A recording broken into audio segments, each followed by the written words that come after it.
अस्सलाम वालेकुम, मेरा नाम है मुबशर लुकमान और आप देख रहे हैं मुबशर लुकमान यूट्यूब चैनल। मोदी भारत का गोरबचोव साबित होने जा रहा है और ये वक्त बताएगा। मैं आपको वक्त से पहले बता रहा हूँ। और इस वक्त भारत में ये बहस जारी है कि जो भारत के दो ममालिक थे वो गए कहाँ। क्या भारत की खारजा पॉलिसी टोटली फेल हो गई है, नाकारा हो गई है? भारत ने जिन ममालिक पर अपनी मंडी के दरवाजे खोल दिए थे, इन दो ममालिक ने भारत को चाइना के आगे अकेला क्यों छोड़ दिया? ख़ुसूसन इसराइल के हवाले से भारतीय मीडिया में बढ़ चढ़ कर बहस जारी है कि वो चाइना भारत मामले में खामोश तमाशाई क्यों बना रहा। साथ ही रशिया जो दहाइयों से भारत का दोस्त शुमार होता है, आखिर इसने क्यों दगा दिया? आखिर क्यों इसने भारत की मदद नहीं की? यह भी सवाल उठाया जाने लगा कि भारत के आलमी सतह पर तन्हाई का शिकार हो चुका है, क्योंकि अमेरिकन कैंप में जाने के बावजूद, मगरबी ममालिक से दफाई मुआहदे करने और इन ममालिक को अपनी मंडियों तक रसाई देने के बावजूद स्वाय अमेरिका के किसी के मुंह से चू नहीं निकली। ये बहस भी जारी है कि चाइना ने अमेरिकन बयानात को क्यों खास तवज्जो नहीं दी। उल्टा चाइना तो अब अमेरिका को खुली धमकियां देना शुरू हो गया कि इसके बहरी जहाज़ अगर चाइनीज़ पानियों में आए तो चाइनीज़ फ़िज़ाइया उनको समुंदर बुर्द कर देगी। चाइना के इस एग्रेसिव रवैये ने भारत को मज़ीद बौखलाहट का शिकार कर दिया। इन ही पर अब भारतीय तज्ज़िया निगार ये सवाल करते हुए दिखाई देते हैं कि हुकूमत पर वो कौन सा प्रेशर है जो पूरी हुकूमती मशीनरी और फ़ौजी अशराफिया चाइना का नाम लेने से भी घबरा रही है, और भारत चुप करके अपने इलाके सरेंडर करता जा रहा है और चाइना की हाँ में हाँ मिलाने पे मजबूर है।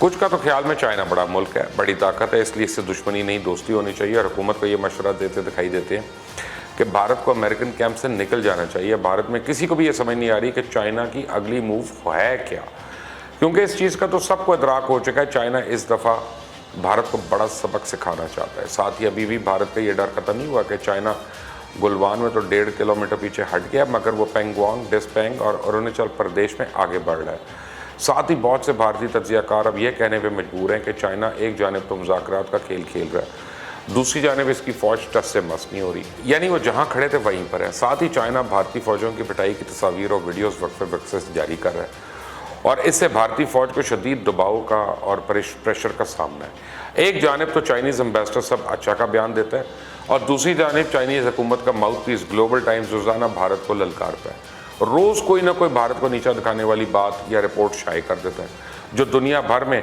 मीडिया की हेडलाइंस का सबब बनती है। और भारत को इस वक्त सिर्फ फौजी और स्ट्रेटेजिक महाज पर ही सुबकी का सामना नहीं, भारत इस वक्त सफारती महाज से भी नाकामी से दो चार है। रोज़ बरोज़ हालात मज़ीद पेचीदा होते जा रहे हैं, और अब भारतीय लोग खुद फ़ौजियों के प्रोफेशनल किरदार पर उंगलियाँ उठाने लगे हैं कि दरअसल हमारी फ़ौज ही लड़ना नहीं चाहती, इसलिए भारत इन मसाइल से दो चार है। बहुत से भारतीय सहाफ़ी और तज्ज़ियाकारों का मानना है कि चाइना 2 कदम आगे बढ़कर 1 कदम पीछे चला गया, और इसमें अजय शुक्ला, परवेज़ सहाने और अशोक स्वाइन जो हैं वो पेश है। ये लोग हैरान और परेशान हैं कि भारत को अपने इस कमज़ोर मौक़िफ़ का कितना नुकसान हो चुका है और आगे कितना मज़ीद होने वाला है। मोदी हुकूमत की नाकाम खारजा पॉलिसी पर भारत में सवालात उठने लगे हैं। हर वक्त जंगी जुनून में मुब्तला भारत इस वक्त भीगी बिल्ली बना हुआ है, क्योंकि हर महाज पे भारत को मुंह की खानी पड़ रही है। भारत की नाकाम खारजा पॉलिसी अगर नज़र बढ़ाएं तो भारत कंट्रोल लाइन पर पाकिस्तान से पंजा आजमाएं, लाइन ऑफ एक्चुअल कंट्रोल पर चाइनीज़ और भारतीय फ़ौजें आमने सामने खड़ी हैं। नेपाल से कशीदगी में मुसलसल इजाफा हो रहा है। बांग्लादेश नाराज़ है तो भूटान चाइना की धमकी के बावजूद भारत को छोड़कर चाइनीज़ गोद में बैठने की तैयारी में है।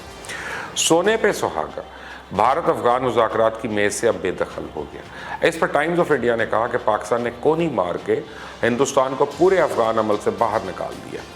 पाकिस्तान रशिया, चाइना और अमेरिका के साथ पूरे अमल के साथ मरकज़ी स्टेज पे बैठा हुआ है, और भारतीय अखबार के मुताबिक पिछले 18 बरस के दौरान भारतीय सरकार ने अफगानिस्तान में भारी सरमायाकारी की थी, वो सब बर्बाद हो गई। भारत इस हालत तक कैसे पहुँचा, ये वो सवालात है जिनके बारे में साबिक भारतीय सफ़ीर, तज्ज़ियाकार और भारतीय अपोजिशन खूब चीख चला रही है। कुवैत 8 लाख भारतीयों को भारत वापस भेज रहा है। ट्रंप ने भी नया कानून बना के भारतीयों पर अमेरिकन वीज़े के दरवाजे तकरीबन बंद कर दिए।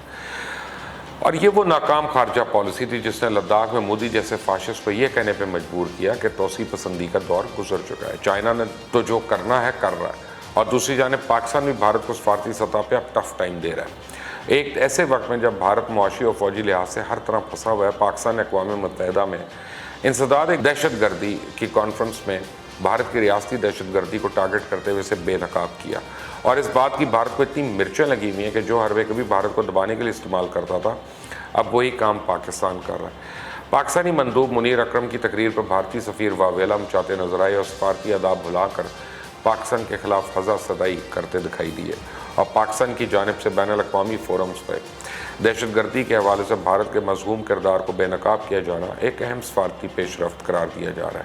اب پاکستان نے علاقائی طور پہ بھارت کے اس بہمانہ کردار کے حوالے سے گیند بین الاقوامی قوتوں کی کورٹ میں ڈال دی ہے۔ ویسے یہ کوئی ڈھکی چھپی بات نہیں ہے، بھارت مسلسل پاکستان میں ایسی دہشت گردی کی سرپرستی کر رہا ہے جو اعلانیہ بھارتی حمایت اور چھاپ کے باعث مسلسل بے نقاب ہوتی جا رہی ہے۔ کلبھوشن یادو کی گرفتاری نے اس پورے کھیل کو عریاں کر دیا تھا۔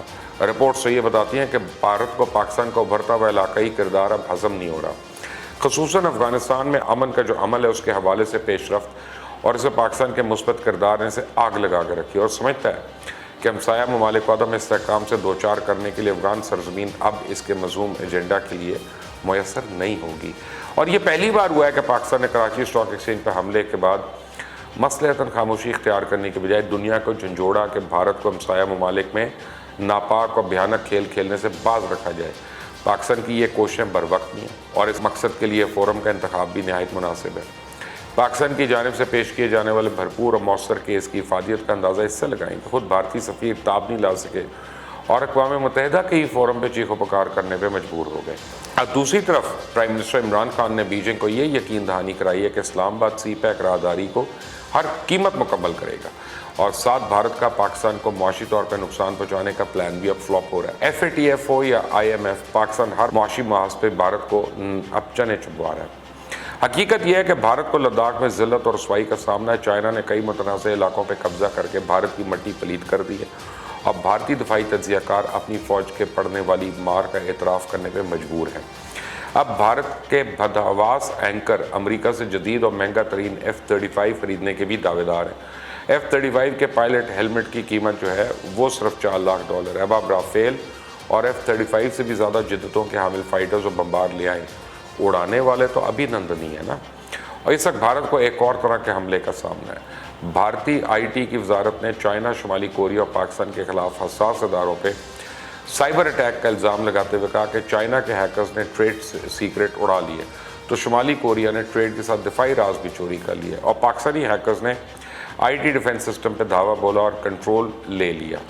چائنا اور ہمسایہ ممالک نے بھارت کی ایسی گردن دبوچ کر مروڑی کہ بھارت کے تکبر کے غبارے سے ہوا نکل گئی اور وہ خار ہو گیا۔ اب بھارت کی توسیع پسند خارجہ پالیسی نے اس وقت بھارت اور بھارتیوں کے پرخچے اڑوا دیے اور اب دلی یعنی کہ اعلیٰ دماغ اور سیاسی اشرافیہ دو حصوں میں بٹی دکھائی دے رہی ہے اور یہ دونوں گروپس ایک دوسرے سے ایسے دست و گریباں ہیں جیسے دو مرغوں کی آپس میں لڑائی ہوتی ہے۔ میں نے آپ کو کہا تھا نا کہ مجھے لگ رہا ہے کہ آنے والے دنوں میں مودی انڈیا کا آخری وزیر اعظم ہوگا کیونکہ اب کئی جو ہیں وہاں سے پاکستان بننے جا رہے ہیں۔ انشاءاللہ بہت جلد یہ دن آئے گا، آپ بھی دیکھیں گے، ہم بھی دیکھیں گے، دنیا دیکھے گی۔ آپ نے اگر ابھی تک اس چینل کو سبسکرائب نہیں کیا تو کر لیں، بیل آئیکن پریس کریں۔ انٹل دی نیکسٹ ٹائم، اللہ حافظ۔